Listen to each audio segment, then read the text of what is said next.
Hello everyone, welcome back in soul. आज हम weekly mock test का एक बार फिर से जैसे हम लोग एनालाइज करते हैं वैसे एनालाइज करेंगे, और वीडियोस और उसके साथ साथ डेमो क्लासेस के लिए आप इस नंबर पर कांटेक्ट कर सकते हैं। तो जनरल अवेयरनेस का फर्स्ट जो एनालिसिस होता है अपना, उसको लेकर हम लोग बात करेंगे। सब फर्स्ट क्वेश्चन लेते हैं, विच of the following is the most important factor influencing the climate of India. तो इंडिया के क्लाइमेट को जो सबसे ज्यादा इन्फ्लुएंस करने वाला फैक्टर है वो है आपका लैटिट्यूड। लैटिट्यूड अगर हम देखेंगे तो ज्योग्राफी क्लासेस में हम अक्सर पढ़ाते हैं कि 0 डिग्री जो इक्वेटर है, फिर उसके बाद ट्रॉपिकल जोन कौन सा है। तो जैसे जैसे आप कैसे लॉन्ग लैटिट्यूड पर लैटिट्यूड के अपोजिट लैटिट्यूड के साथ साथ आप कहाँ 90 डिग्री पोल्स पर जाएंगे तो ऐसे ऐसे आपका क्लाइमेट चेंज होता चला जाएगा। Which type of climate done India have according to Koppen classification. Climates को जो है कई तरीके के क्लासिफिकेशंस में बांटा गया है, जैसे कोपेन क्लासिफिकेशन कहा जाता है। तो यहाँ पर जो आंसर होगा वो होगा ट्रॉपिकल मॉनसून। ठीक है। तो इंडिया का जो क्लाइमेट है कोपेन क्लासिफिकेशन के अकॉर्डिंग वो ट्रॉपिकल मॉनसून है। The Indian monsoon is primarily caused by Indian monsoon क्या है। तो मॉनसून है ये differential heating of land and sea. Land और सी का डिफरेंस हीट की वजह से इंडियन मॉनसून हमें दिखाई देता है। अक्सर हमने क्लास में बात किया हुआ होता है हाई प्रेशर और लो प्रेशर के बारे में, कि विंड का फ्लो हमेशा किधर की तरफ होता है, high pressure to low pressure wind का फ्लो होता है। तो ये क्वेश्चन हमारा उस तरीके से बना हुआ है। इसके अलावा the Arabian sea branch of monsoon cause heavy rainfall in जो कौन सा Arabian sea monsoon Arabian sea branch है, ये इंडियन पेनिनसुला है। इस तरफ का जो ब्रांच है ये बे ऑफ बंगाल ब्रांच है, बे ऑफ बंगाल है, और इधर आपका अरेबियन सी ब्रांच है। तो जो अरेबियन सी ब्रांच है ये सबसे ज्यादा किधर वेस्टर्न घाट पर क्या करता है, बारिश सबसे ज्यादा करता है। तो आंसर क्या होगा यहाँ पे, वेस्टर्न घाट आंसर होगा। The windward side of western Ghat receive heavy rainfall due to. जो विंड की तरफ वाला एरिया है, यानी कि अगर आप वेस्टर्न घाट देखेंगे तो वेस्टर्न घाट ये है और ये आ रहा है मानसून विंड है।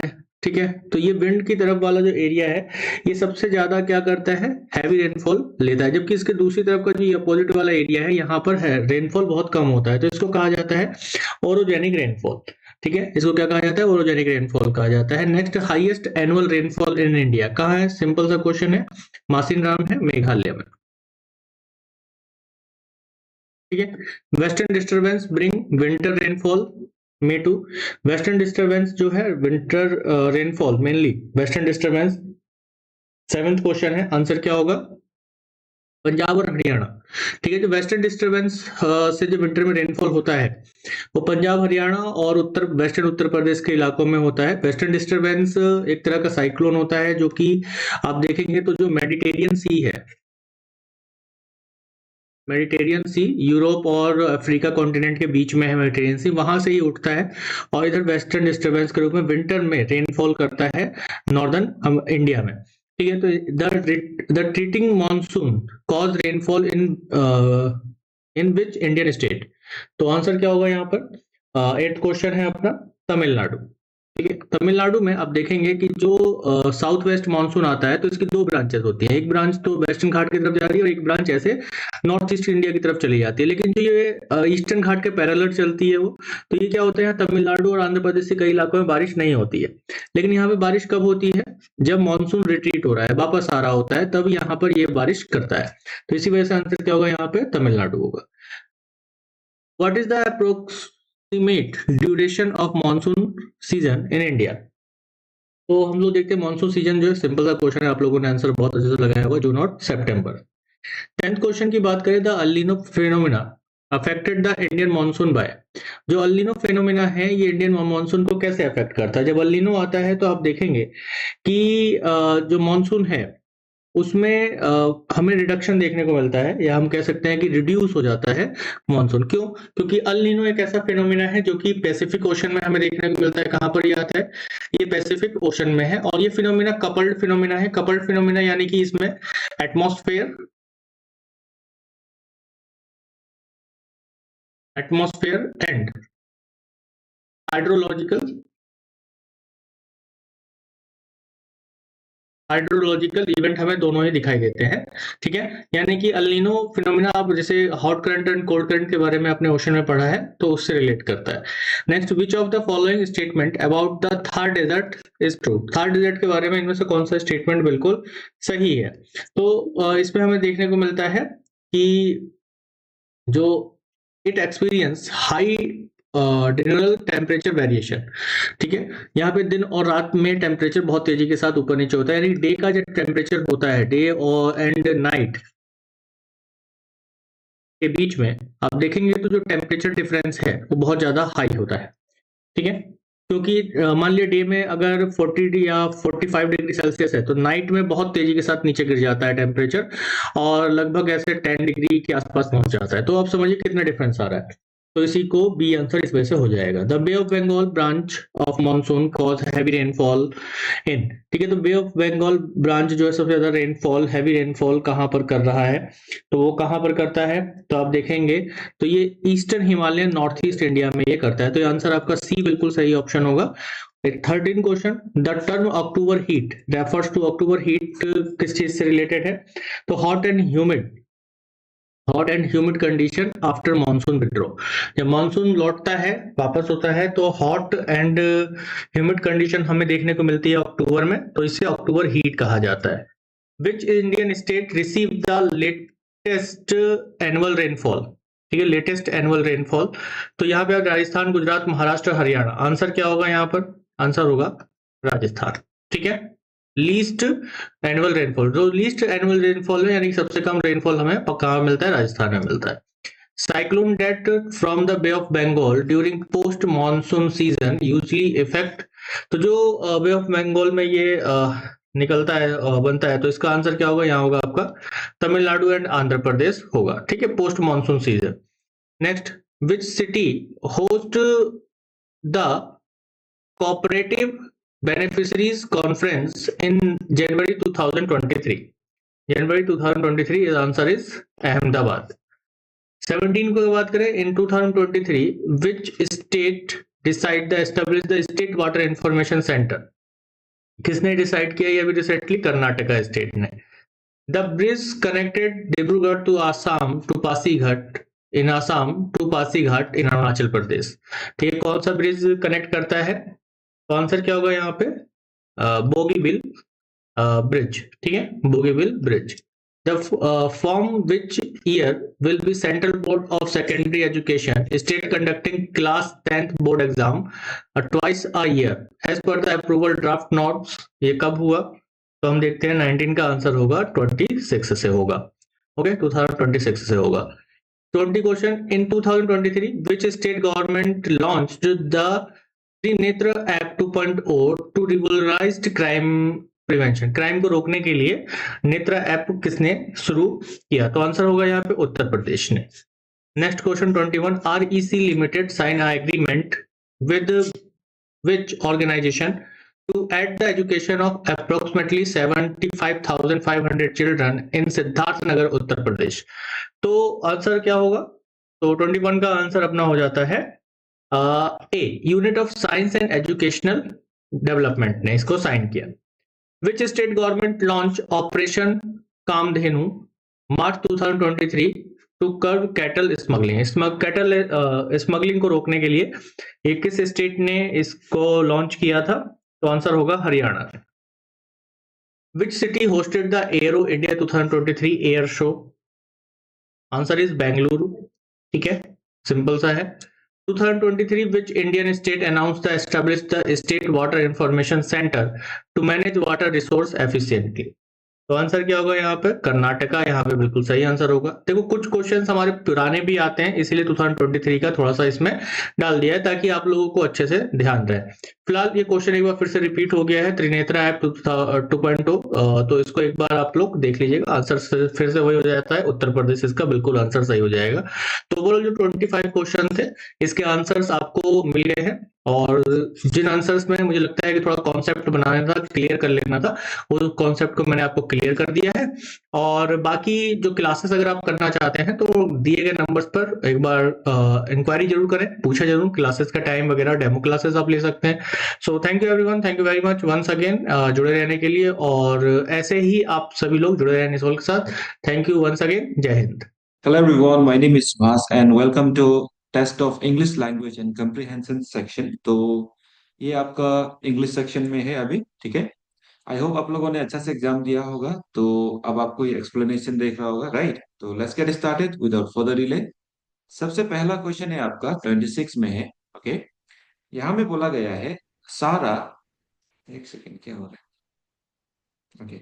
सारा and dash went to the park. तो आपका आंसर क्या होना चाहिए? ऑप्शन ए में आई, मी, माई और माई सेल्फ। तो आपका आंसर होगा ऑप्शन ए, ठीक है। Option A is the correct answer, okay. तो आपका आंसर होगा Sara and I went to the park. अब कई लोगों को ये अजीब लग सकता है, but yes this is the correct answer, क्योंकि फॉर्मल इंग्लिश में हम लोग इस चीज को बहुत ध्यान रखते हैं, ठीक है। इनफॉर्मली हम लोग Sara and me went to the park बोलता है, बट फॉर्मली क्या है, एक्शन करने वाला क्या होता है हम लोगों का? हमेशा सब्जेक्ट। तो हमको यहाँ में सब्जेक्टिव, क्योंकि दोनों ही पार्ट गया है, राइट, वेंट बोला है ना, तो दोनों ही पार्ट गया और दोनों ने जाने का एक्शन किया, इसीलिए क्या होगा यहाँ पे सब्जेक्टिव प्रोनाउन होना जरूरी है, ओके।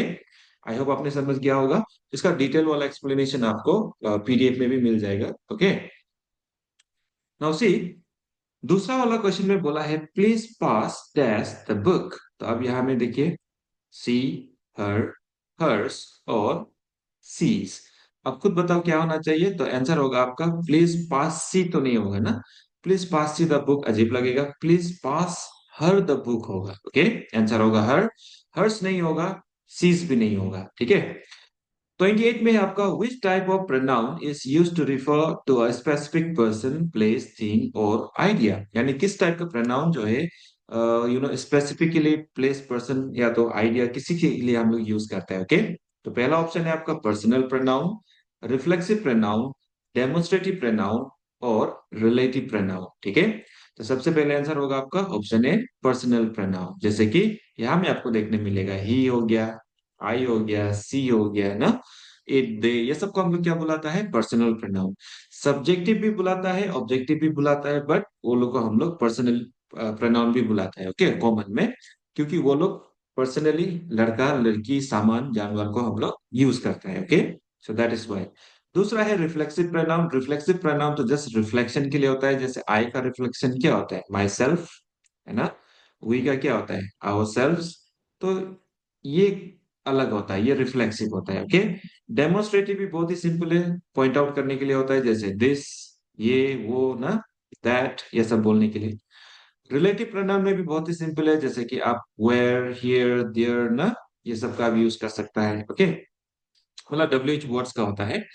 उसके बाद में दूसरा आप देख सकते हैं, जैसे कि क्वेश्चन नंबर 29 में बोला है identify the type of pronoun in the following sentence, she loves to read books. अब इस सेंटेंस में जो प्रोनाउन का यूज किया गया है, सी लव्स टू रीड बुक्स बोला है, तो यहाँ में सब्जेक्ट क्या है?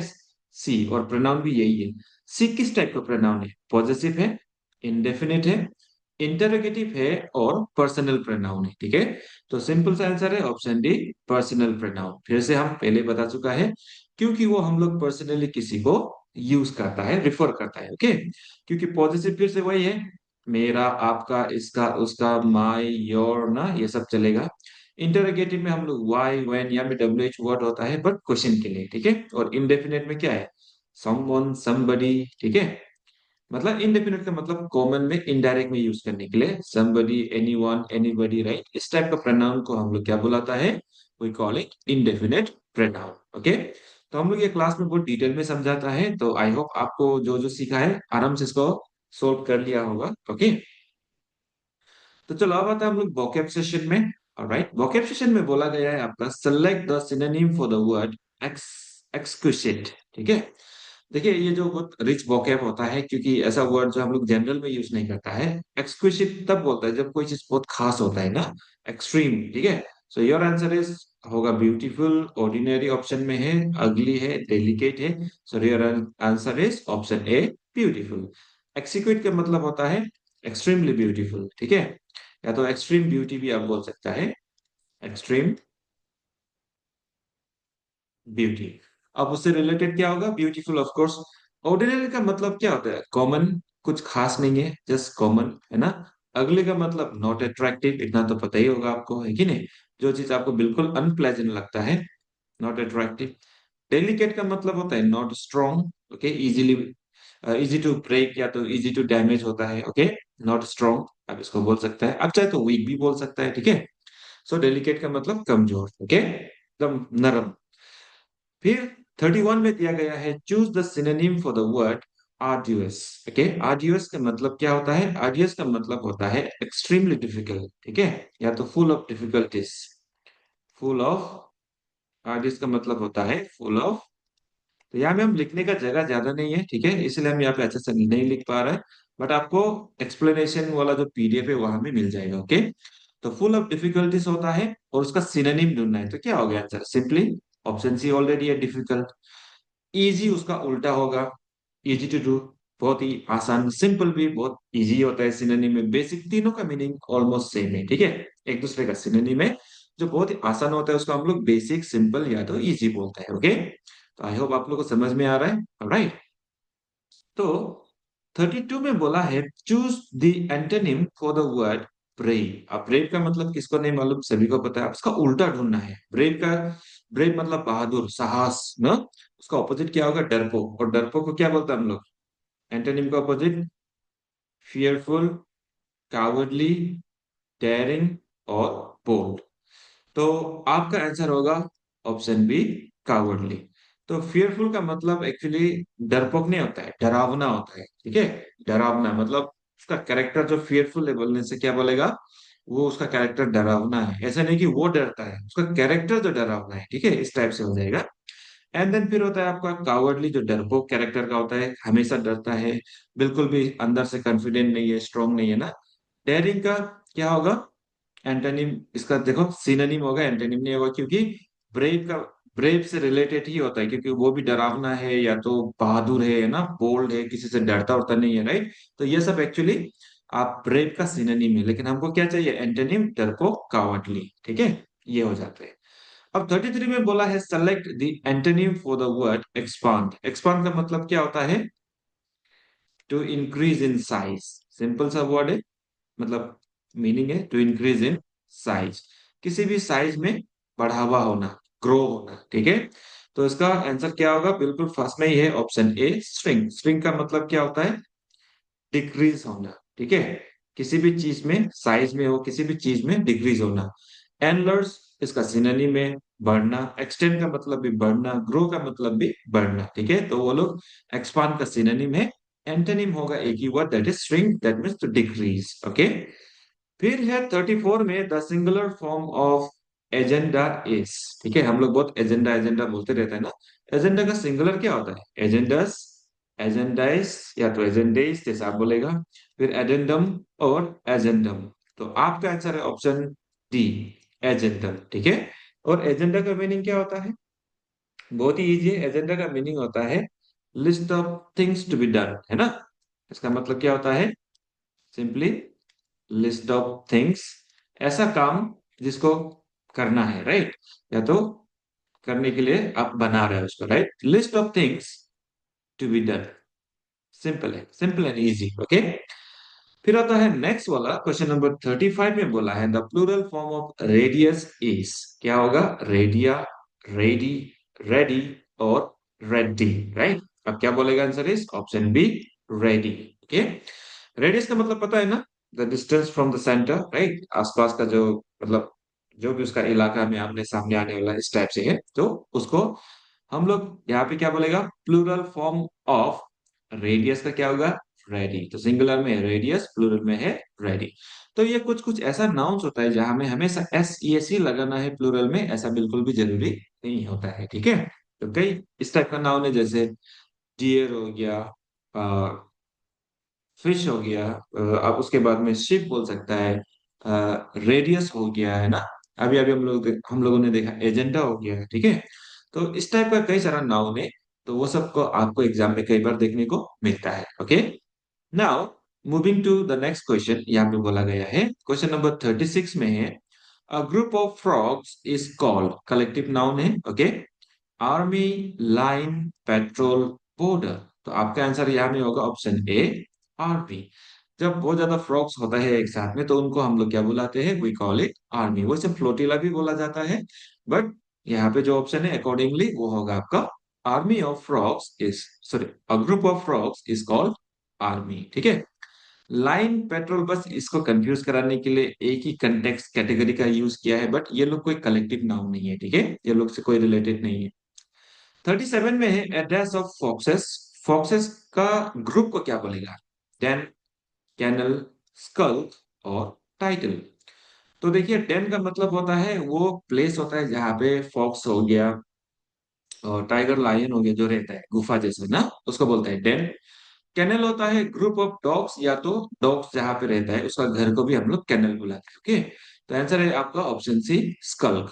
फॉक्सेस का ग्रुप को हम लोग स्कल्क बुलाता है। टाइटल कोई कलेक्टिव नाम से लेना देना नहीं है, जस्ट ये किसी का भी टाइटल हो सकता है, ओके। फिर है आपका क्वेश्चन नंबर 38। 38 में है आपका एक्टिव एंड पैसिव वॉइस। तो यहाँ में दिया है question, she took the dog for a walk, change the voice of the sentence. तो she took the dog for a walk ये कौन सा टेंस में है, ये है आपका सिंपल पास्ट में है, ठीक है, सिंपल पास्ट टेंस में। क्यों, क्योंकि यहां में आपका सब्जेक्ट प्लस सीधा पास्ट फॉर्म, ठीक है, यानी V2, राइट। V2 कैसे देखो, सी, टेक का पास क्या है, टुक, उसके बाद ऑब्जेक्ट क्या है, द डॉग। अब ये फॉर ए वॉक ये प्रेपोजिशनल फ्रेज है, इसको ध्यान मत दो, वो जैसे वैसा रहेगा। आपको मालूम होगा जब सिंपल पास्ट का क्वेश्चन आता है तो पैसिव का फॉर्मूला क्या होता है, सब्जेक्ट प्लस वॉस या तो were plus past participle plus by plus object, ठीक है, इसको याद रखना है। तो देखो अब और एक चीज ये भी याद रखना है, एक्टिव पैसिव में आप हमेशा सब्जेक्ट को ऑब्जेक्ट एंड ऑब्जेक्ट को सब्जेक्ट बनाते हैं, तो इसीलिए देखो ये एक्टिव में सी सब्जेक्ट है, पैसिव में क्या हो जाएगा, ये ऑब्जेक्ट हो जाएगा। और द डॉग यहाँ में ऑब्जेक्ट है, तो देखो शुरुआत क्या हो गया, सब्जेक्ट में, तो इसको हम लोग इंटरचेंज करते हैं, ठीक है। So the dog was two नहीं होगा, क्योंकि टू पास्ट फॉर्म में पास्ट पार्टिसिपल फॉर्म नहीं है ना, तो हमको क्या चाहिए, वॉज या तो वेयर के बाद क्या चाहिए, पास्ट पार्टिसिपल। अब देखो द डॉग सिंगुलर है तो बिल्कुल हम लोग अभी के लिए वॉस यूज करेगा, क्योंकि डॉग्स नहीं बोला है ना, जस्ट वन डॉग का वाक्य है। तो द डॉग टुक ये तो और भी नहीं होगा, क्योंकि helping verb was were missing है, ओके, तो ये भी गलत है, ए भी गलत है।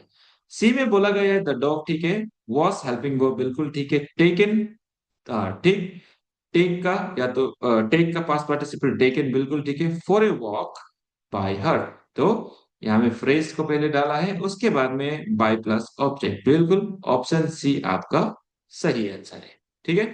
डो में सॉरी डी में जो द डॉग यूज किया गया है टुक बोला है, फिर से ये भी गलत है क्योंकि हेल्पिंग वर्ब मिसिंग है और मेन वर्ब भी यहाँ में गलत फॉर्म में है, ओके।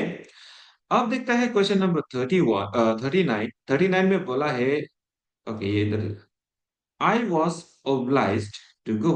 ओब्लाइज का मतलब मोरली आप चीज को प्रेशर फील करता है, आप चीज को मना नहीं कर पाता है ना, ऐसे। सो चेंज द वॉइस बोला है, अब ये भी एक्टिव पैसिव वॉइस है, अब इसको चेंज करना है, ओके। ऐसे देखते हैं, चलो।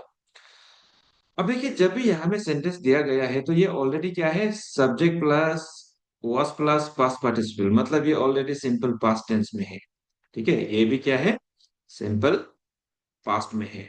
सिंपल पास्ट का एक्टिव का फॉर्मूला क्या है, सब्जेक्ट प्लस पास्ट फॉर्म, ठीक है। और हम अभी क्या बोला है, पास्ट फॉर्म का दूसरा नाम क्या होता है, V2 होता है ना। अब ये देखिए ये क्या है, सिंपल पास्ट है।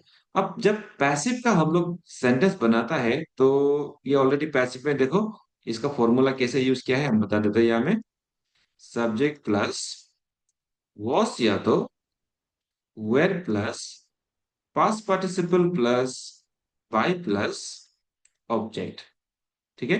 अब देखो वॉस वेयर को कंफ्यूज नहीं होना, अगर सिंगुलर सब्जेक्ट होगा तो वॉस आएगा, प्लूरल होगा तो वेयर होगा, ठीक है। जैसे आई है तो वॉस हो गया, लेकिन वी होने से वॉस नहीं वेयर होगा, राइट। इतना तो आपको मालूम होगा क्योंकि आप क्वेश्चन सोल्व कर रहे हैं, है कि नहीं। तो देखो आई वॉज ओब्लाइज ये ऑलरेडी पैसिव में, अब आपको ये वाला फॉर्मेट ढूंढना है, सब्जेक्ट प्लस पास्ट फॉर्म वाला, ठीक है। अब देखते हैं यहाँ पे सर्कमस्टेंसेस, देखो इसीलिए तो यहाँ पे क्या है, ऑब्जेक्ट नहीं दिया गया है, तो I was oblige to go by the circumstances नहीं बोलेगा आप लोग, क्योंकि ये ऑलरेडी नॉन है, तो उसको मेंशन नहीं हो पाएगा, ठीक है। मेंशन करना जरूरी नहीं है, इसके बिना ही सेंटेंस मीनिंगफुल एंड कंप्लीट है। Okay, so now let's look at here. तो देखो, अब ये ऑब्लाइज हुआ है किस चीज की वजह से, किसी कंडीशन या सर्कमटेंस की वजह से, राइट। तो यहाँ में बोला गया सर्कमटेंसेस ऑब्लाइजेस, बिल्कुल नहीं, ये क्योंकि प्रेजेंट में है तो ये ऑप्शन ए नहीं होगा, ठीक है, क्योंकि ऑब्लाइजेस एस फॉर्म में और वो सिंपल प्रेजेंट में चला जाता है। सर्कमटेंसेस ऑब्लाइज, और दूसरा चीज देखो ये प्लूरल है तो ये एस फॉर्म ऐसे भी होगा भी नहीं ना, तो सर्कमटेंसेस ऑब्लाइज ये भी नहीं होगा, ये भी बेस फॉर्म है, प्रेजेंट है, ये भी नहीं होगा। सर्कमटेंसेस सब्जेक्ट है, ठीक है, ऑब्लाइज्ड पास्ट फॉर्म में मी टू गो, बिल्कुल ऑप्शन सी। तो देखो, सब्जेक्ट प्लस वी टू यानी past form, subject plus past form, clear. Circumstances oblige ये भी प्रेजेंट में ही है, ठीक है, नहीं होगा, तो ये लोग गलत है, option C is the correct answer. I hope आपको अच्छे से समझ में आया है। तो अगर ये नहीं भी समझाए तो कोई बात नहीं, वीडियो को आप बार बार देखते रहो, सब कुछ डिटेल में समझ आएगा। हम तो इवन आपको फॉर्मूला एवरीथिंग कंसेप्ट भी बता रहे हैं ना।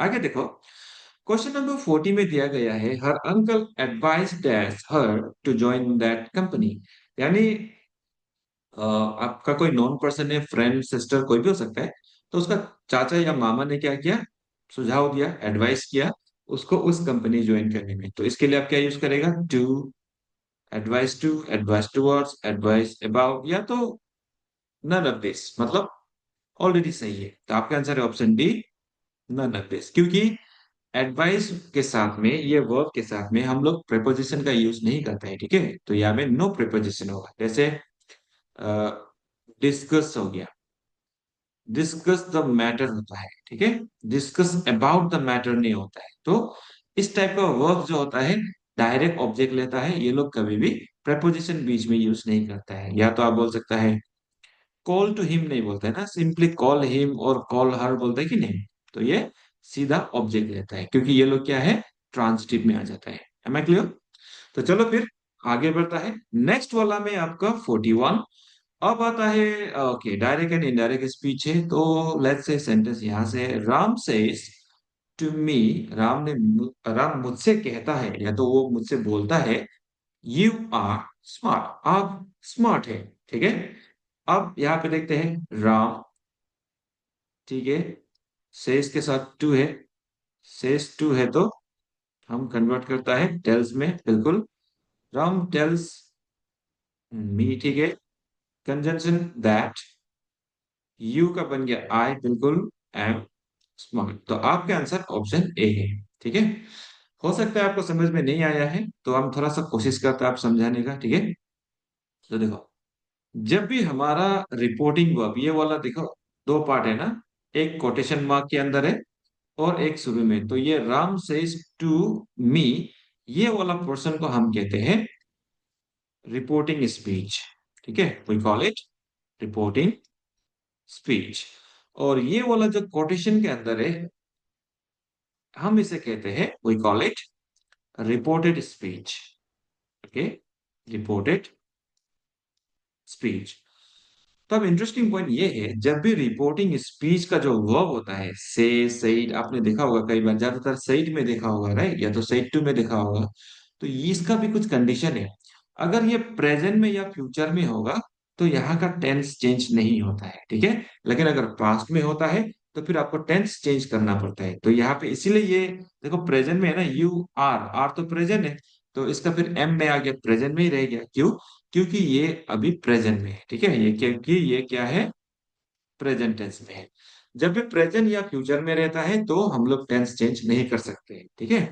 तो इसीलिए ये सेंटेंस इस तरीका से बन गया। ऊपर से ये यू वाला जो आई कैसे बन गया, क्योंकि देखो, राम ने किसने बोला था, सेज टू मी, तो राम टेल्स मी दैट, और स्मार्ट है बोल के किसको बोला था, मी को ही बोला था, तो यहाँ पे यू का जगह में वो कौन है, इनडायरेक्ट में हम क्या करेंगे, इसको प्रोनाउन को चेंज करता है, क्यों, क्योंकि सेकंड पर्सन चेंज होता है अकॉर्डिंग टू ऑब्जेक्ट, तो यू कौन है, मी है, तो मी, क्योंकि उसने मुझसे कहा कि हम स्मार्ट हैं, तो ये यू तो वो हमको बोलेगा ना, तो हम खुद को क्या बोलेगा, आई बोलेगा कि नहीं, आई बोलेगा, बिल्कुल इस हिसाब से, ठीक है। तो इसका डिटेल क्लास के लिए आपको अलग से क्लास ज्वाइन करना पड़ेगा, अगर आपको और भी डिटेल में जानना है, सब कुछ मतलब उल्टा पुल्टा अंदर में घुस के तोड़ फोड़ के देखना है, तो आपको क्लास ज्वाइन करना होगा, क्योंकि एक्सप्लेनेशन में आप उतना अंदर नहीं घुस पाएगा, ठीक है। हम जस्ट बता दिया कि कुछ कुछ रूल्स कैसे चलता है, राइट। तो आगे है आपका क्वेश्चन नंबर 42। 42 में बोला गया है, select the correct indirect speech from the options given below. तो फिर से नरेशन है, Why are you looking through the keyhole? अब देखिए, कई सारा मूवीज में देखा होगा आपने, दरवाजा में जो हम लोग चाबी लगाने का जगह होता है ना, वहां से हम लोग अंदर देखने का, झांकने का कोशिश करते हैं, राइट। या तो स्पेशली सिटी एरिया में एक बाहर देखने का एक फैसिलिटी होता है, छोटा सा ना लेंस का जैसे, राइट। तो हम लोग कॉमनली, अभी तो फिलहाल ये कॉमन नहीं हम लोग का यहाँ पे, बट अब ज्यादातर मिलता है वो सब चीज बाहर देखने का, है कि नहीं। तो ईटानगर में भी आपको देखने मिलेगा, जो इसके बारे में जानता है तो काफी लोग यूज करता है, ओके। तो हम लोग क्या बोलते हैं इसको, चंदा मारना, राइट, जोक से पाए। हम लोग यहाँ पे बोलता है चंदा मारना, मतलब अंदर झांक के, झांकने का कोशिश करना, अंदर देखने का कोशिश करना। तो कोई देख रहा था और मैंने पूछा कि आप चाबी का मतलब की होल से क्या देख रहा है अंदर में, या तो क्यों देख रहा है, ओके। सो अब ये क्या है, इंटरोगेटिव फॉर्म में है, ये भी इंटरेस्टिंग है। अब इंटरोगेटिव में देखो, यहाँ में क्या है, आई सेड है।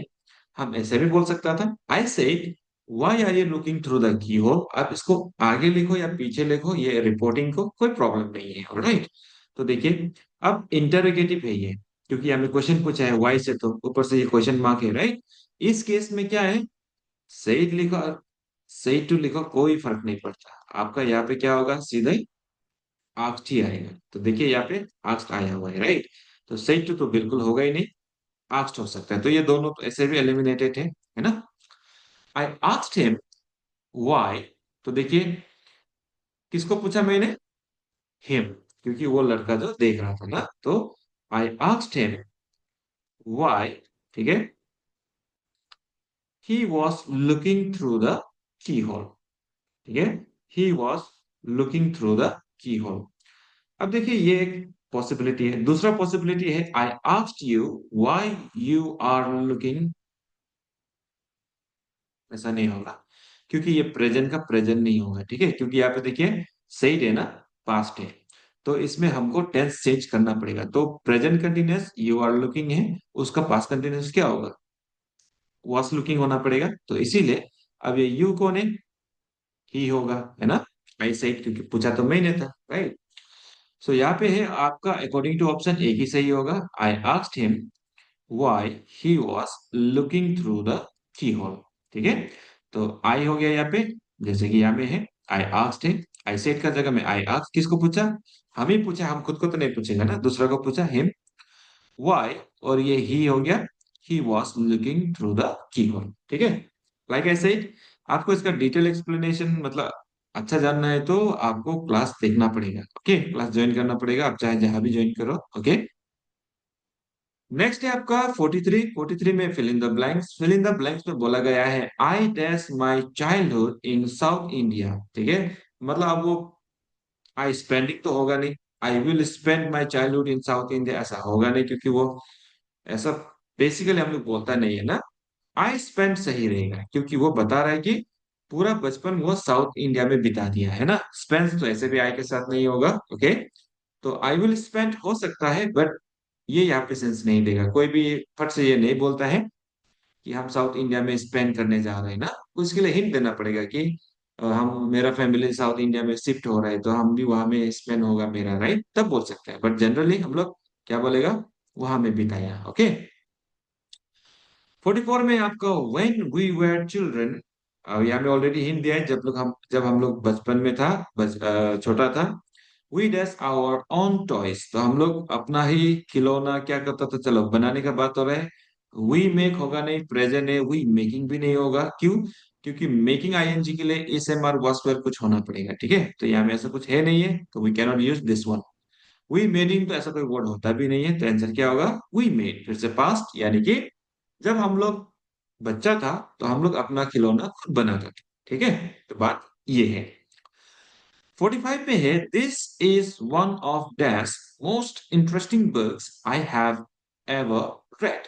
यहाँ पे बोला है ये उन इंटरेस्टिंग, बहुत ज्यादा इंटरेस्टिंग किताबों में से एक किताब है। ओके, तो देखिए मोस्ट इंटरेस्टिंग सुपरलेटिव है, उसके लिए हमका मतलब हम लोग का सीधा फिक्स है क्या होता है, हमें द यूज करना होता है आर्टिकल का सी, क्योंकि सुपरलेटिव का पहले हमेशा द आता है। क्लियर है, सिंपल सा लॉजिक है।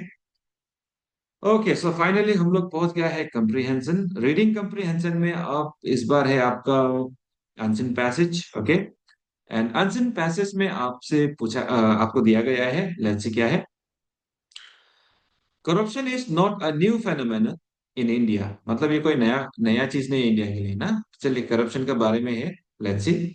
It has been prevalent in society since ancient times, मतलब हम लोग पैदा भी नहीं हुए तब से, सौ नहीं हजारों सालों से आई है, राइट। सो लेट्स सी आगे क्या बोला है। History reveals that it was present even in the Mauryan period, तो सोच के देखो, जब से मतलब राजा का जमाना शुरू हुआ तब से था ना। Great scholar Kautilya mentions the pressure of 40 types of corruption. Okay, याद रखना कितना टाइप्स था, 40 types of corruption in his contemporary society. Okay, तो उसका बुक का नाम हो सकता है या किसी वर्क का नाम हो सकता है जहां पे वो सब मेंशन किया होगा। It was practice even in the Mughal and okay, Mughal and sultanate period. Okay, यानी मुगल या तो सुल्तान का समय में भी ये करप्शन हुआ करता था, मतलब करप्शन किया था। Okay, when the east India company took control of the country, जब ब्रिटिशर्स आ गया इंडिया का मतलब कंट्रोल लेने लग गया, या तो ऑलमोस्ट ले चुका था, corruption reached a new height, तब करप्शन और भी ज्यादा बढ़ गया। Corruption in India has become so common that people now are averse to thinking of public life with it, यानी कि अब उसे कोई परवाह नहीं है, बस इतना बढ़ गया कि अब उन्हें कोई लेना देना नहीं है, पब्लिक क्या चल रहा है, कहाँ क्या हो रहा है, बस करप्शन होना है, अपने लिए पैसा कमाना है, right. Corruption has been defined variously by scholars. Okay, but the simple meaning of it is that corruption implies perversion of morality, integrity, character, or duty out of mercenary motives. That is bribery without any regard to honor, right, and justice. मतलब simply बोलने का मतलब है corruption जो मतलब खोखला कर देता है आदमी को ना, अपना इज्जत सब कुछ बेच देता है और सिर्फ लालच भरी उसमें चला जाता है, ठीक है।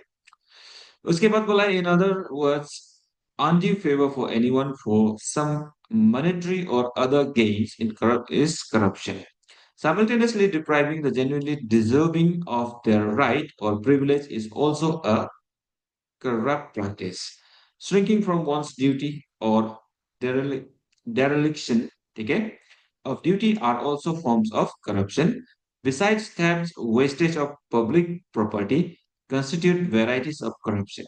Dishonesty, exploitation, malpractices, scams, and scandals are various manifestations of corruption. तो ये एक कौटिल्य का वर्क है, मान लीजिए एक यू नो आर्टिकल है या कोई किताब है जहां में उसने 40 टाइप्स का करप्शन के बारे में बात की, ठीक है। तो हम लोगों ने समझा ये एक अनचिन पैसेज था। Now let's try to solve the questions. तो चलिए 46 में बोला गया है Kautilya mentions the pressure of how many types of corruption in his contemporary Kautilya. तो हम पहले बोला था याद रखने को कीवर्ड्स क्या है, 40 टाइप्स, है ना।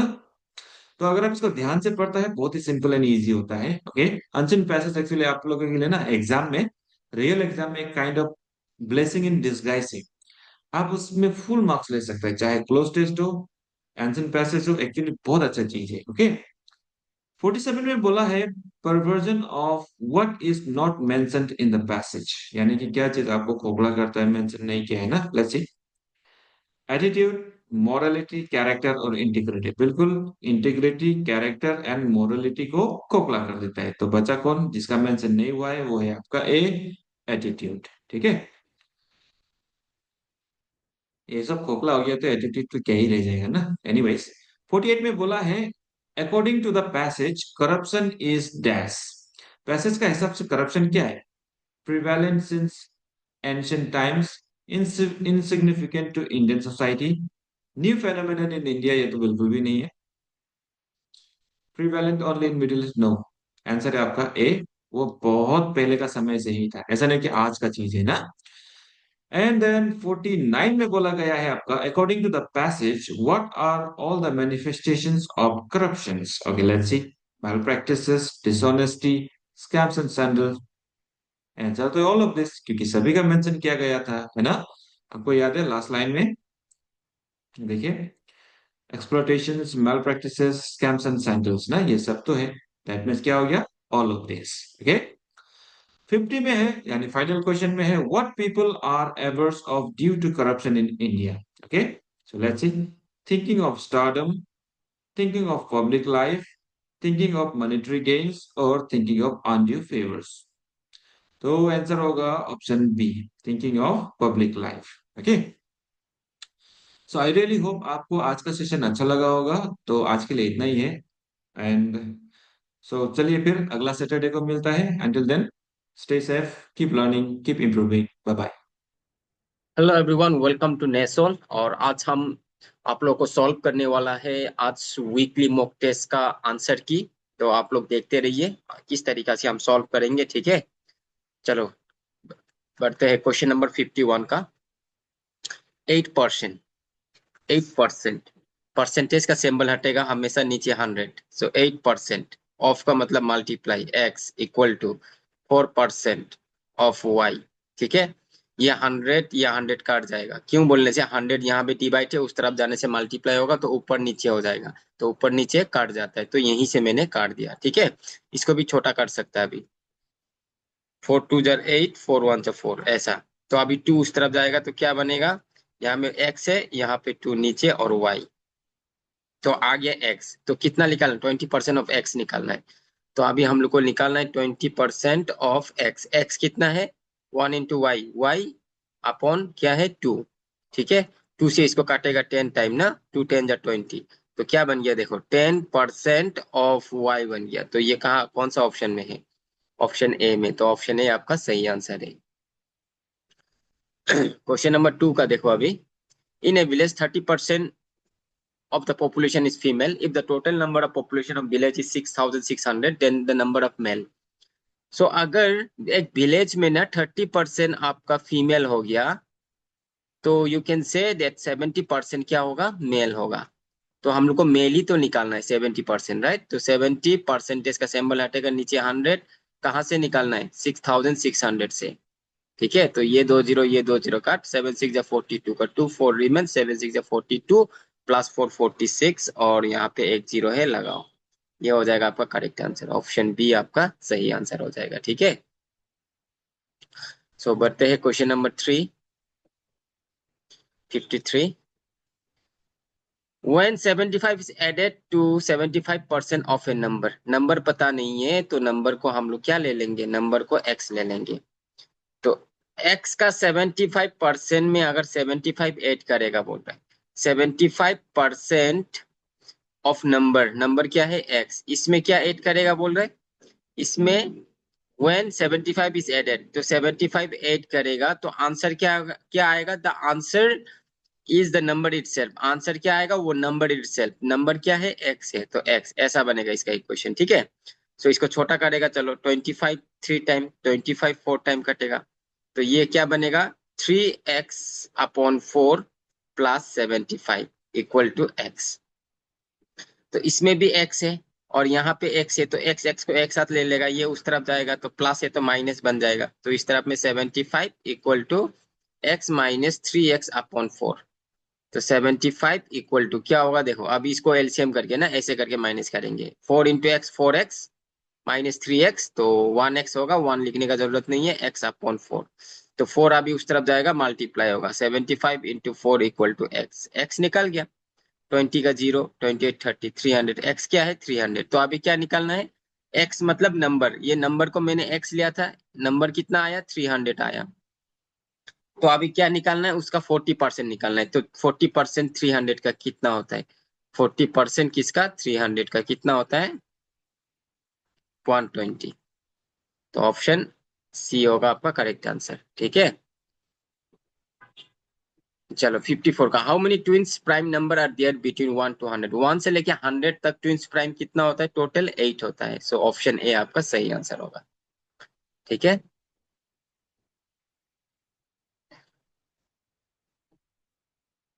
तो अभी बढ़ेंगे question number 55। The ratio of two numbers are in the ratio 3:4 and their HCF is 15। Okay, यहाँ में ID हो गया, लेकिन ये इज है। ठीक है, ID नहीं होगा, इज होगा। And their HCF is 15, then the two numbers, दो नंबर क्या क्या है? अगर कोई भी दो नंबर रेशियो में दे रखा है, उसका HCF दे रखा है, तो दो नंबर क्या क्या है बोलने से हम लोग दो नंबर निकाल सकते हैं। ये 3 में HCF मल्टीप्लाई करो, 3 इंटू 15 कितना होगा? 45 हो गया एक नंबर। दूसरा क्या है? 4 रेशियो में है, तो उसको HCF मल्टीप्लाई करो, 4 इंटू 15 कितना होगा? 60। दो नंबर ये आ गया, 45 एंड 60। अब इसका HCF निकालेगा तो 45 एंड 60 का आपका 15 आएगा। ठीक है, अभी दोनों का साम निकालना है ना, साम ऑफ टू नंबर। तो 45 प्लस 60 कितना होगा? ये हो जाएगा 105। दोनों का साम कितना होगा? 105। ऑप्शन ए आपका सही आंसर है। ठीक है,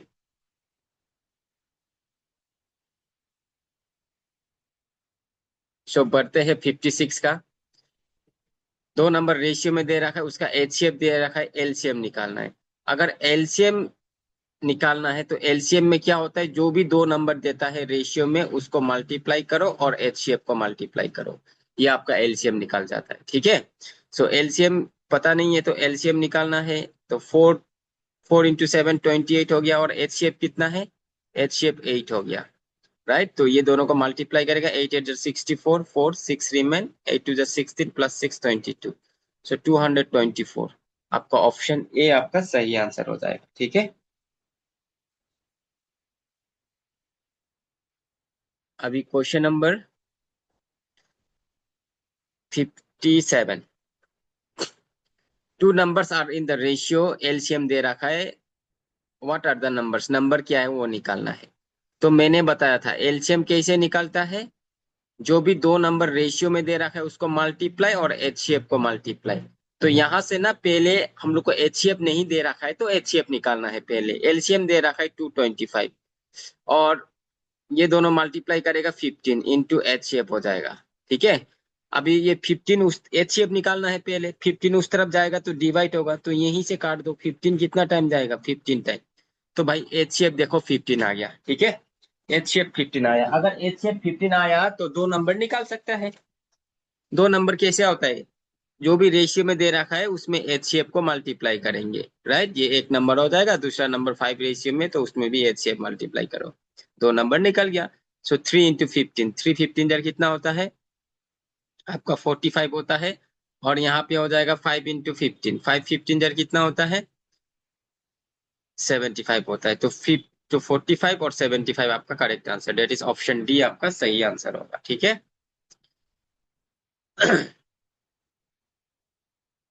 तो ये वाला अभी सिंप्लीफिकेशन का क्वेश्चन है, तो इसको ध्यान से देखना है कैसे करेंगे। क्या है? -1 है, +1/4 डिवाइड 1/2 इंटू 2 प्लस 5। तो पहले डिवाइड को करेंगे। ठीक है, फ्रैक्शन नंबर डिवाइड है तो डिवाइड को हम लोग मल्टीप्लाई चेंज करेंगे, नंबर उल्टा हो जाएगा, 2 ऊपर जाएगा 1 नीचे, इंटू 2 प्लस 5 हो जाएगा। ये 2 से ये काटेगा 2 टाइम, ये 2 से ये 2 कट जाएगा, तो क्या बचा? -1 बचा, +1 बचा, और यहाँ पे +5 बचा।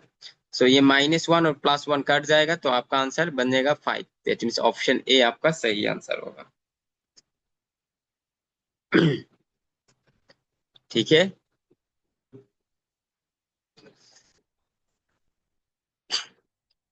तो अभी 59 का 18 परसेंटेज हटेगा नीचे 100, इंटू 15 परसेंटेज हटेगा नीचे 100, इंटू 25/9, इंटू 3800। ये दो जीरो, ये दो जीरो कट मार दिया। 25 1 जा 25, 25 4 टाइम 100 हो गया। 9 1 जा 9, 9 2 जा 18 हो गया, राइट। 2 1 जा 2, 2 2 जा 4 हो गया। काटाकुटी करना है। ठीक है, 2 से इसको काटेगा, फिर 2 1 जा 2, 2 9 जा 18। तो क्या बचा? अभी ऊपर में 15 और 19 सिर्फ बचा, तो 15 और 19 को मल्टीप्लाई करेगा तो क्या आएगा? 285 आएगा। दैट इज 285 आपका सही आंसर है। दैट इज ऑप्शन ए आपका करेक्ट आंसर होगा। अभी 60 का भी सेम है, आपका सिंप्लीफिकेशन का क्वेश्चन है। तो डिवाइड, ऑफ को पहले करेंगे, ठीक है। ये ऑफ का मतलब होता है मल्टीप्लाई, तो ये दोनों मल्टीप्लाई करेगा। 15 इंटू 4 कितना होता है? 60 होगा, राइट। 15 इंटू 4 कितना होता है? 60 होगा। डिवाइड इंटू ये 4, और डिवाइड का मतलब 5 नीचे, इंटू ये करो तो 9 से 7 माइनस आपका 2 रह जाएगा, ऐसे बॉक्स होगा माइनस। अभी देखो यहाँ पे 20 डिवाइड, पहले ऑफ करेगा तो 5, ऑफ का मतलब मल्टीप्लाई होता है, तो 5 9 जार 45, वैसे पहले ऑफ करना है, ठीक है, क्योंकि बदमाश रूल में ना सबसे पहले ऑफ आता है। देखो, बी से ब्रैकेट आता है, ओ से ऑफ आता है, ठीक है। ऑफ का मतलब मल्टीप्लाई, उसका बाद डिवाइड करना है। तो इसका मतलब होता है 25 डिवाइड को हम नीचे रख देंगे ऐसे, इंटू, राइट। 4 2 जार 8, 4 2 जार 8, ये 8 अपॉन 5 हो जाएगा ऐसे, ठीक है। और ये की बन जाएगा माइनस 20 अपॉन 45। तो इसको 5 से कटेगा, 5 4 जार 20, 5 9 जार 45। अभी इसको भी 5 से कटेगा, 5 5 जार 25, 5 12 टाइम्स 60, राइट। अभी 4 से इसको काट देगा, चलो 4 3 जार 12, 4 2 जार 8 काटेगा ऐसे, ठीक है। और ये 5 और ये 5 काट देगा, तो क्या बचा? अभी 2/3 बचा, माइनस 4/9 बचा, राइट। 2/3 और 4/9 बचा, ओके। सो अभी इसको एलसीएम करके माइनस करेगा तो डायरेक्ट क्रॉस कर देना एलसीएम ऐसे। 2 9 jar 18 minus 3 4 jar 12 upon 3 9 jar 27। तो ये हो जाएगा 6 अपॉन 27, 3 से कटेगा, 3 2 जार 6, 3 9 जार 27। तो आपका आंसर 2 अपॉन 9, 2 अपॉन 9 कौन सा ऑप्शन है? Option C. तो ऑप्शन सी आपका करेक्ट आंसर होगा, ठीक है। तो बढ़ते हैं क्वेश्चन नंबर 61। तो 40% of 50% of 3/4 of 2400, ये 00, ये 00 कट, 4 से इसको कटेगा 6 टाइम कट। अभी 51 जब 50, 52 जब 40 हो गया कट। अभी 2 से इसको कटेगा 20 टाइम, 220 जब 40 कट। तो आपका आंसर क्या आया? 20 इंटू ये दोनों, 3 6 जर 18, तो 20 इंटू 18 कितना होता है? 2 8 जर 16 का 6, 1 रिमेन, 2 1 जर 2 3, और एक 0 है तो 0। तो आपका आंसर 360, ऑप्शन सी आपका करेक्ट आंसर होगा, ठीक है। सो बढ़ते हैं question number 62। What is the circum centre of a triangle? Circum centre of a triangle किसको बोलता है? ठीक है, सर्कम सेंटर आके क्या किसको बोलता है? इसको बोलता है the point intersection of a perpendicular bisector को, perpendicular bisector of a triangle को हम लोग बोलता है सर्कम सेंटर, ठीक है। तो ऑप्शन सी है इसका करेक्ट आंसर हो जाएगा। अभी बढ़ेंगे 63 का। अभी देखो, ये दोनों में ए और बी निकालेगा, तो ए अपॉन बी, बी इस तरफ आएगा डिवाइड होगा, ठीक है। यहाँ पे क्या रहेगा? 5, और ये 4 मल्टीप्लाई है उस तरफ जाएगा तो डिवाइड में 4 रह जाएगा।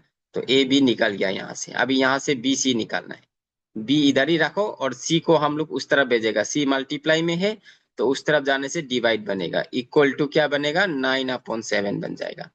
तो यहाँ पे देखो बी कितना है? 4 है, यहाँ पे बी कितना है? 9। तो बी को सेम करना है, सेम करने के लिए नंबर अदला बदली करके मल्टीप्लाई कर दो। ये 9 जो यहाँ पे मल्टीप्लाई करो और ये 4 जो यहाँ पे मल्टीप्लाई करो, तो बी सेम आ जाएगा। अगर यहाँ पे नीचे में 9 मल्टीप्लाई किया तो ऊपर में भी 9 करो, ऊपर में 4 मल्टीप्लाई करिए, नीचे में भी 4 कर दो। तो अभी देखो ए और बी निकल गया। ए अपॉन बी क्या होगा? 9 4 जार 45 अपॉन 4 9 जार 36। बी अभी सेम होगा, देखो 9 9 4 जार 36 एंड 7 8 जार 28। तो अभी हम लोग को क्या निकालना था? A is to B is to C निकालना था। तो ए कितना हो गया? 45, बी जो हुआ 36, सी जो हुआ 28।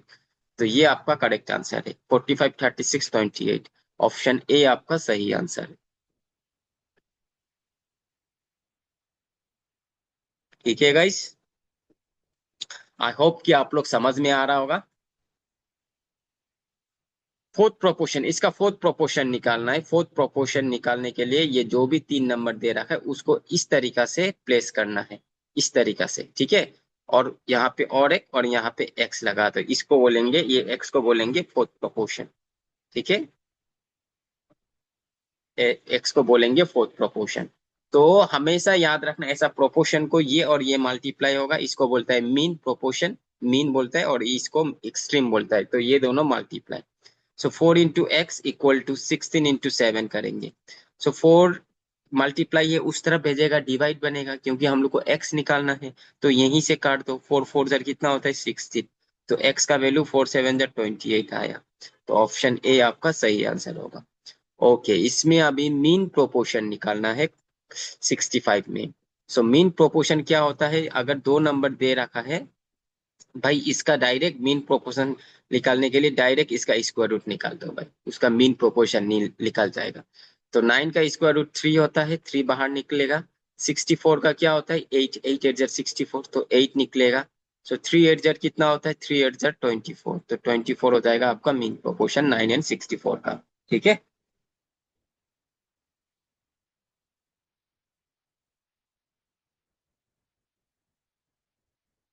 तो इसका देखो, इसको बोलेंगे हम लोग रेडियन इंटू डिग्री, ठीक है। ये ट्रिगोनोमेट्री का है, वैसे ट्रिगोनोमेट्री तो सिलेबस में आने वाला नहीं है इस बार, ठीक है। लेकिन भी यहाँ पे क्वेश्चन आ गया तो करेंगे, बहुत ही आसान है। ये डिग्री है, ये इसको बोलते हैं हम लोग रेडियन, क्या बोलते हैं ऐसा। ये रेडियन को डिग्री में बनाना है। अगर कोई भी रेडियन से डिग्री को बनाना है, पाई है ना, पाई लिखो। अगर रेडियन से आप लोग डिग्री में जाना है तो मल्टीप्लाई करना है आपका 180 अपॉन पाई। अगर डिग्री से आपको रेडियन बनाना है, डिग्री से आपको रेडियन बनाना है तो मल्टीप्लाई करना है भाई पाई अपॉन 180, तब जाके रेडियन बने। लेकिन हम लोग को रेडियन दे रखा है, डिग्री बनाना है, तो मल्टीप्लाई क्या करेंगे 180 अपॉन पाई। ये पाई और ये पाई कैंसिल, आपका आंसर 180 आ गया। ऑप्शन ए बहुत ही सिंपल है।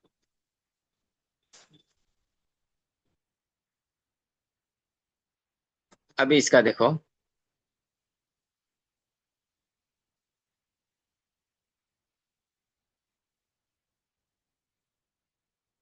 67 का find the smallest, find the angle. Oh if the angle of the triangle are in the ratio, ये रेशियो में ट्राइंगल का एंगल्स है, फाइंड द स्मॉलेस्ट एंगल।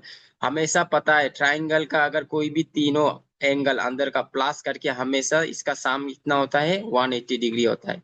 तो ये रेशियो में दे रखा है, तो इसको x ले लेंगे, एक एंगल 3x हो गया, दूसरा एंगल 4x ले लेंगे, तीसरा एंगल 5x। ये तीनों एंगल ना, ये तीनों एंगल, ये 3x ले लिया, 4x, ये 5x, ये तीनों एंगल प्लस करके हमेशा याद रखना 180 डिग्री का होता है ट्राइंगल का।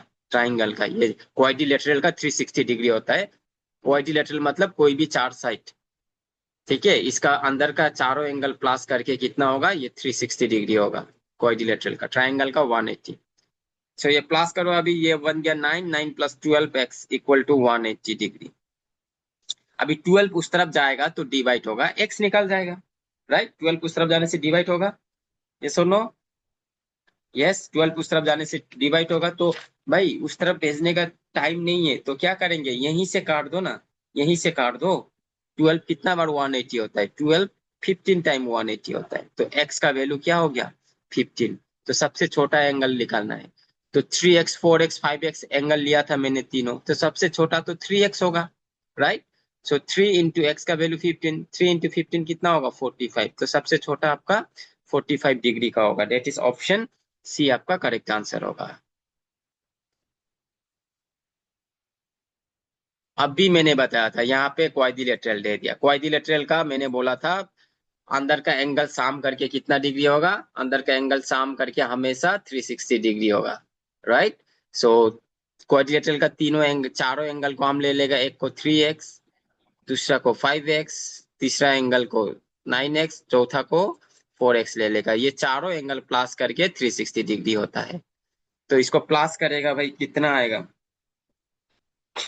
सबको प्लस करो तो आपका 30x आएगा, ठीक है, इक्वल टू 360। तो ये 0 से ये 0 कट, 3 से कितना टाइम, 3 1 3 12, तो x का वैल्यू क्या निकल गया 12। तो हम लोग को क्या निकालना है, स्मॉलेस्ट एंगल निकालना है। तो इसमें भी स्मॉलेस्ट एंगल क्या होगा, स्मॉलेस्ट एंगल आपका 3x होगा, राइट। बाकी लोग तो बड़ा होगा, 5x है, 9x है, 13x। सो 3 इंटू 12, 3 12 पर कितना होता है 36। तो ऑप्शन डी हो जाएगा आपका करेक्ट आंसर 36। 69 का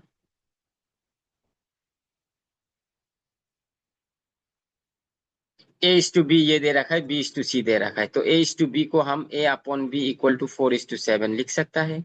b इज टू सी को हम क्या लिख सकता है, ऐसा लिख सकता है। तो यहाँ पे b देखो, b 7 है। अगर b सेम होने से कुछ भी नहीं करना था, ठीक है। यहाँ पे b सेम नहीं है तो नंबर अदला बदली करके मल्टीप्लाई करेंगे। 3 यहाँ पे होगा, यहाँ पे 7, और यहाँ पे भी 7, यहाँ पे भी 3 कर देना, सॉरी 3। तो अभी मल्टीप्लाई करो, a और b कितना आएगा, 4 3 जा 12, 7 4 जा 20, 7 3 जा 21। b और c कितना आएगा 21, और 2 7 जा 14। तो हम लोग को क्या निकालना है, a और c निकालना है। a इज टू c निकालना है। तो a कितना आया 12, c कितना आया 14।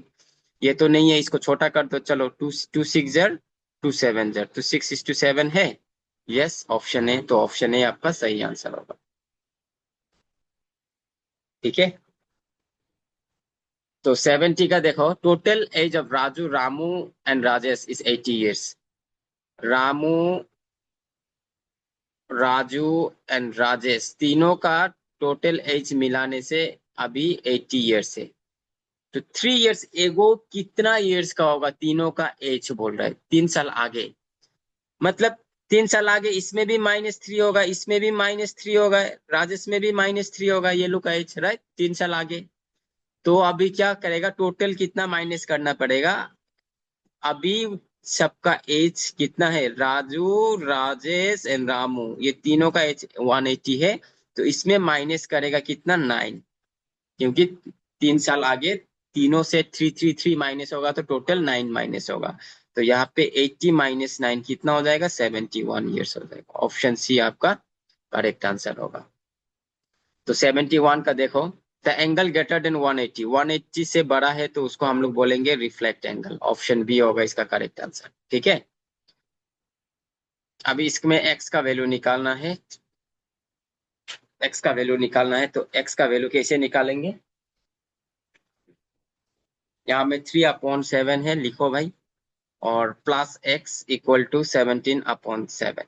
तो x को एक साथ ले लेंगे, ये उस तरफ जाएगा, चलो माइनस बन जाएगा, 17/7 माइनस 3/7। तो x का वैल्यू कितना निकलेगा, x इक्वल टू 17 से 3 माइनस कितना होता है आपका 14/7 होगा, 7 से इसको कटेगा 2, तो x का वैल्यू 2 आ जाएगा। ऑप्शन बी आपका सही आंसर होगा। 72 का, और 73 ना। If you subtract 1/2 of A number, number बोल रहा है, नंबर पता नहीं है तो नंबर को भाई x ले लो।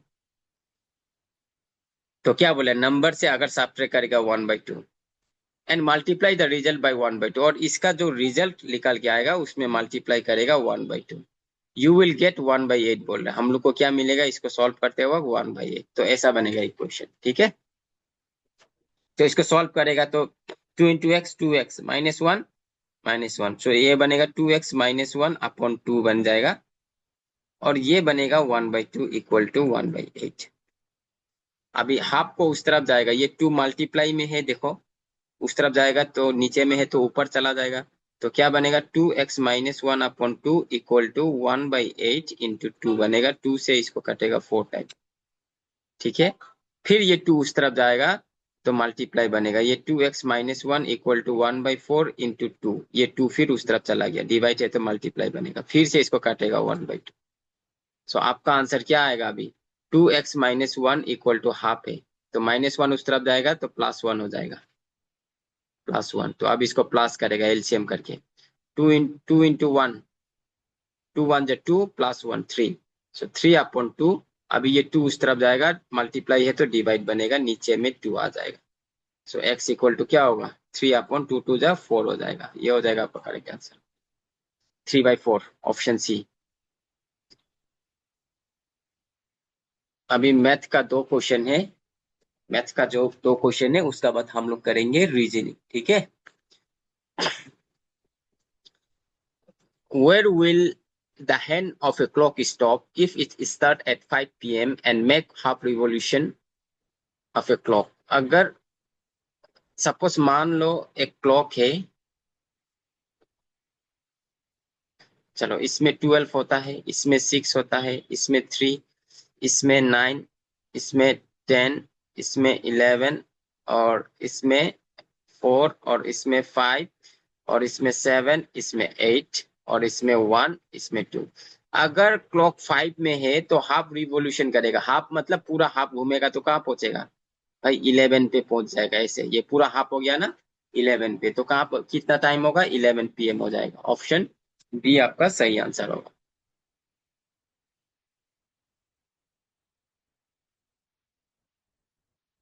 तो लास्ट क्वेश्चन है मैथ का। The number of boys and the number of girls in the class is 7:5. The number of boys is 8 more than the number of girls. चलो बॉयज को ले लेगा, रेशियो में दे रखा है तो बॉयज को हम 7x लेगा और गर्ल्स को ले लेगा आपका 5x, ठीक है।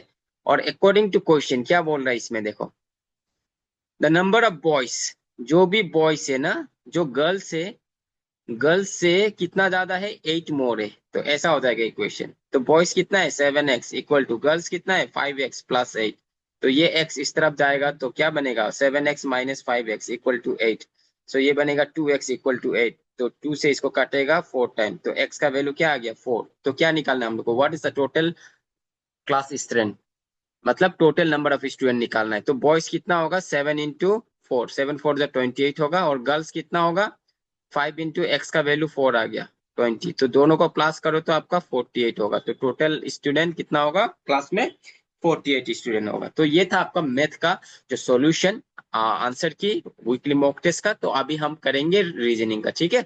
तो गाइस अभी करेंगे हम लोग रीजनिंग, तो आगे हम लोग ने कर दिया मैथ का, ठीक है। सो अभी रीजनिंग का करेंगे। तो रीजनिंग का देखते हैं क्वेश्चन नंबर आपका 76 का। Arrange the word in logical order and meaningful order में अरेंज करना है।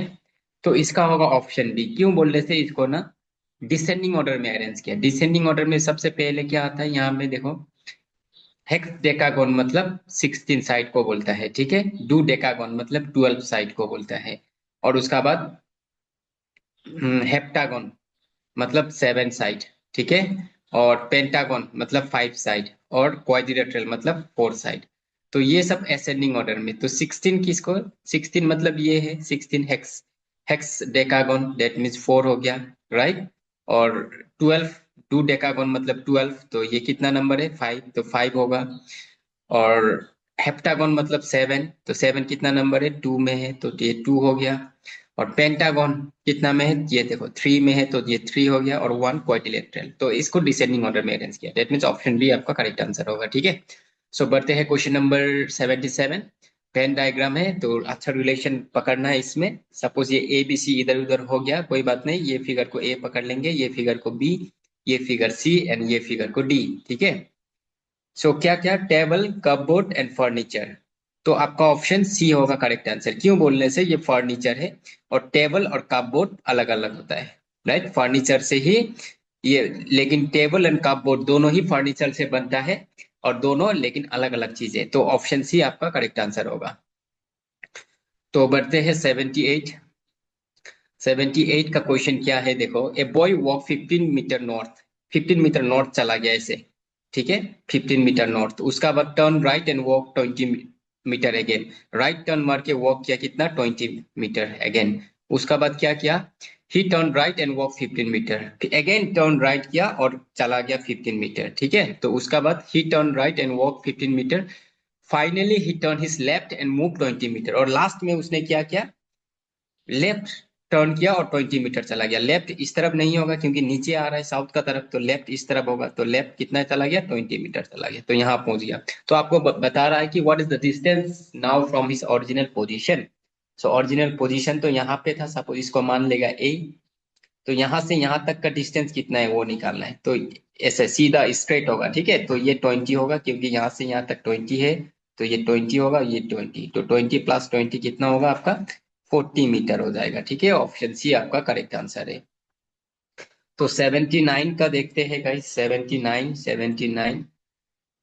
चलो ये आपका सीटिंग अरेंजमेंट का है। तो कितना आदमी है? अमित, गौरव, हातिम, वरुण, युक्ति एंड जायत।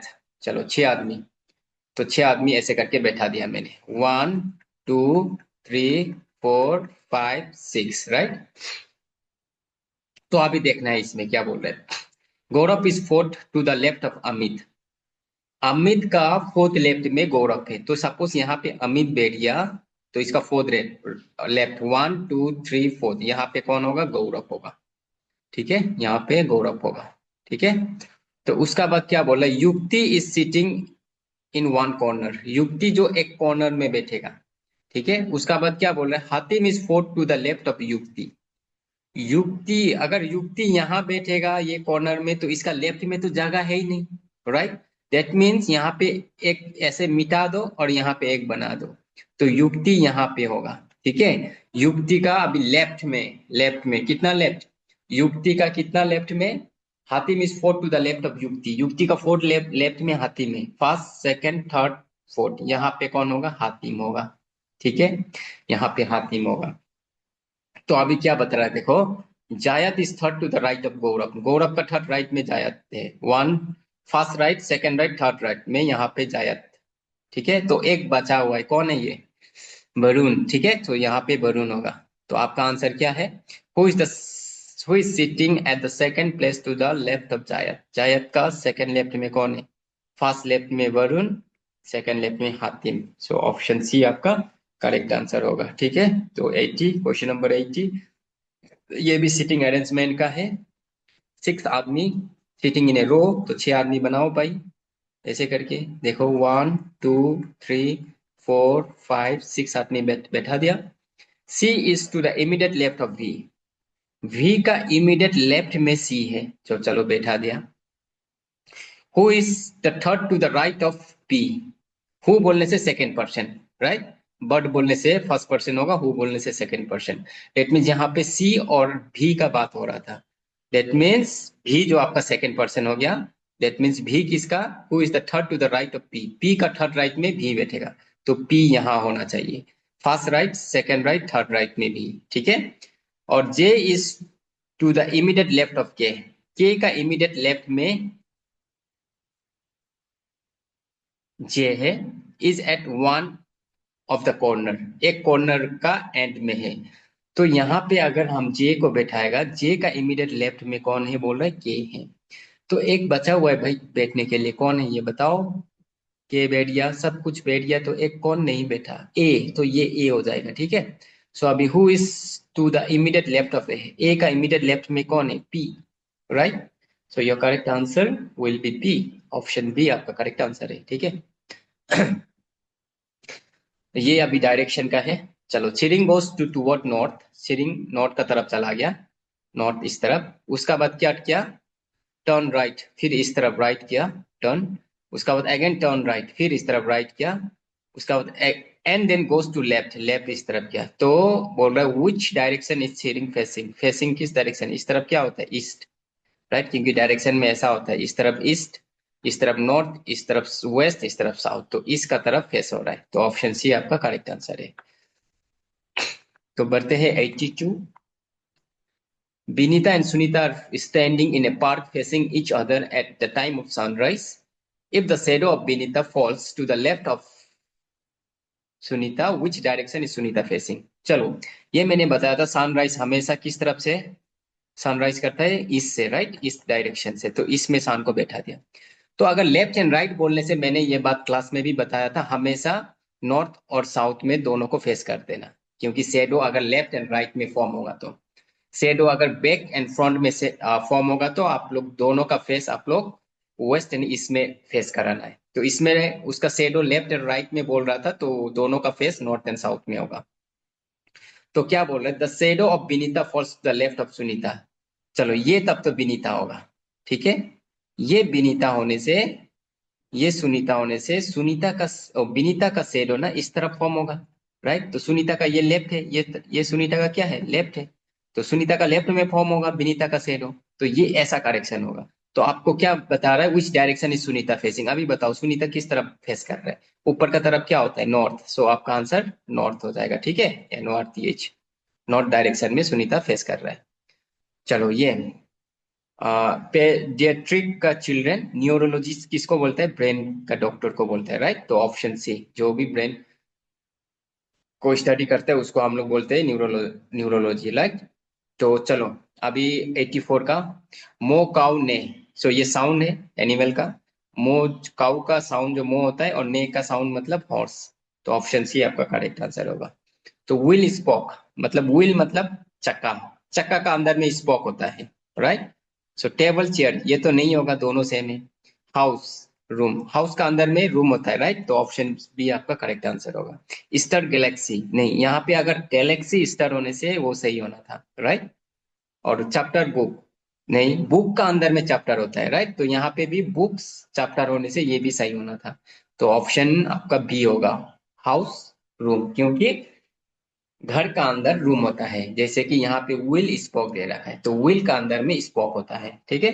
Choose the odd pair, odd pair choose करना है। Gold ornament, cloth garment, wood furniture, earth and pot clay. तो ऑप्शन डी होगा इसका, ठीक है, अर्थ एंड पोट क्ले। क्यों बोलने से, गोल्ड से ऑर्नामेंट बनता है, क्लोथ से गारमेंट बनता है, वुड से फर्नीचर बनता है, लेकिन आर्ट एंड पोट से क्ले नहीं बनता है। क्ले से आर्ट एंड पोट बनता है, राइट? तो इसलिए ऑप्शन डी आपका सही आंसर होगा। Find the odd one out, metre, centimetre, kilometre, mile. So इसमें माइल हो जाएगा आपका ओड वन, ठीक है, बाकी लोग सिमिलर है। Find the odd one out, again 88 का, पेन, पेपर, पेंसिल, चौक। तो आपका इसका क्या होगा? पेपर होगा। बाकी सब लिखने के लिए यूज करता है, ठीक है। पेन लिखता है, पेंसिल भी लिखता है, चौक भी लिखता है, पेपर नहीं लिखता है, राइट? सो 89 का, which word does not belong? Apple, mango, banana, carrot. तो कैरोट, बाकी लोग फ्रूट है, कैरोट जो वेजिटेबल है। तो 90 का देखो, अभी कैट का 3120 लिखा है कोड, कैट का कोड दे रखा है 3120। तो आपको बताना है डॉग का कोड क्या होगा, DOG, डॉग। सी का पोजीशन 3 होता है, ए का पोजीशन 1 होता है, टी का पोजीशन 20 होता है। बस इसका पोजीशन दे रखा है। तो डी का पोजीशन 4 होता है, राइट? एंड ओ का पोजीशन कितना होता है? ओ का पोजीशन 15 होता है, और जी का पोजीशन 7 होता है। सो 4157, ऑप्शन ए आपका करेक्ट आंसर होगा।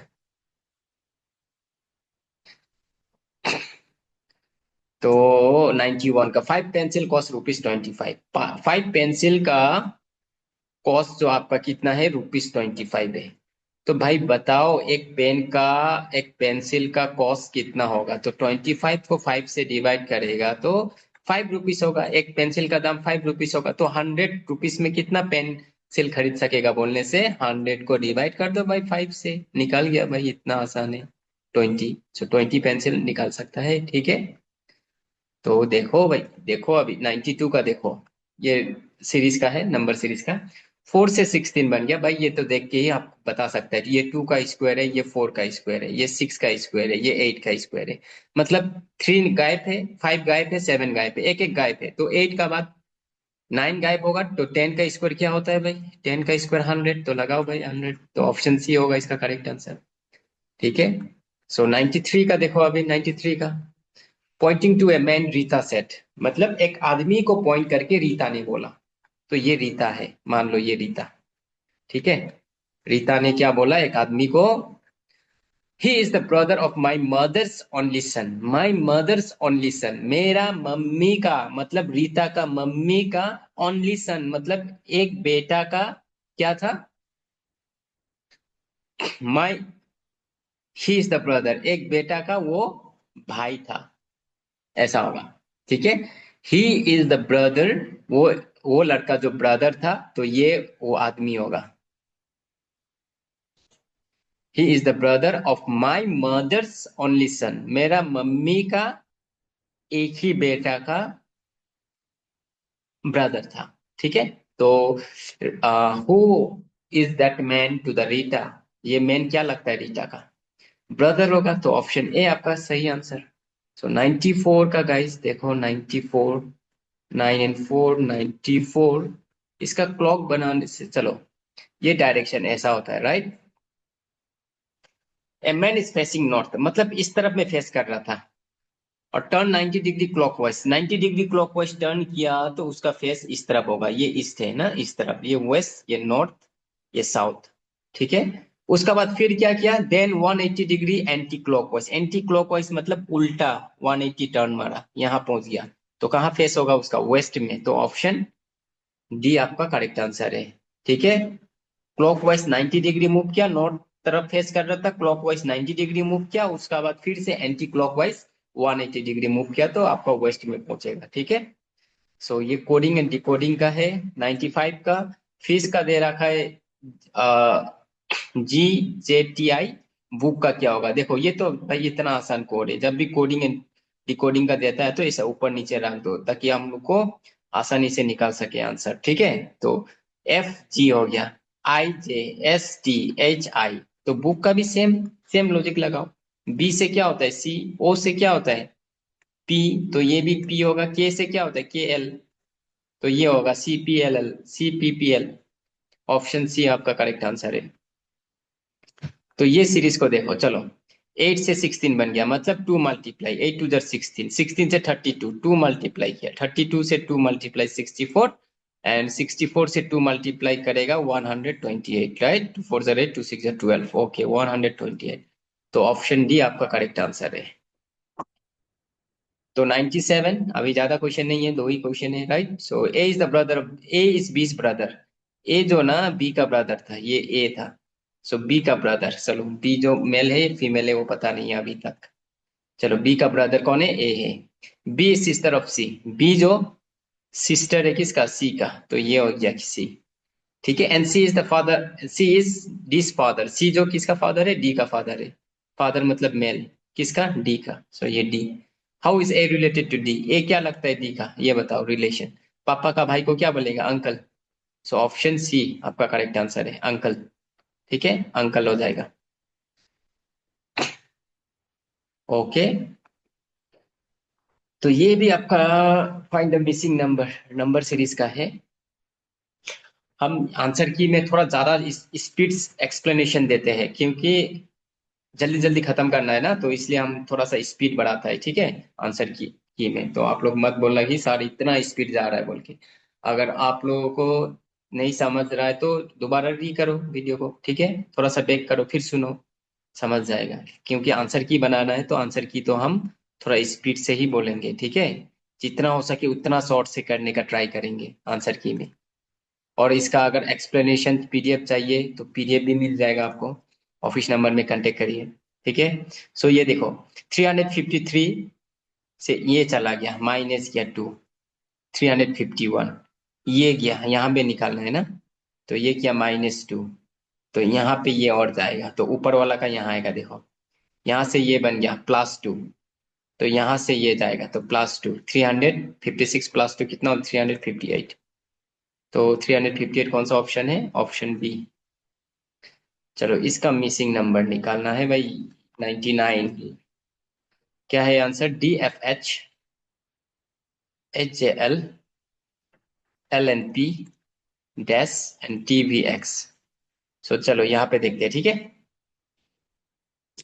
DEF 2 का गैप है, FGH 2 का गैप है, देखो H यहाँ पे H है, यहाँ पे लास्ट में H है तो H से स्टार्ट करेंगे, HIJ 2 का डिफरेंस है, JKL 2 का डिफरेंस है, फिर यहाँ पे L लास्ट में तो L से ही स्टार्ट करेंगे, LMN 2 का है, MNOP 2 का है डिफरेंस है, तो यहाँ पे P है तो P से स्टार्ट होगा, PQR होगा 2, ठीक है, R से फिर 2 जाएगा RST, तो PRT हो जाएगा आपका आंसर, ऑप्शन डी आपका सही आंसर होगा, PRT।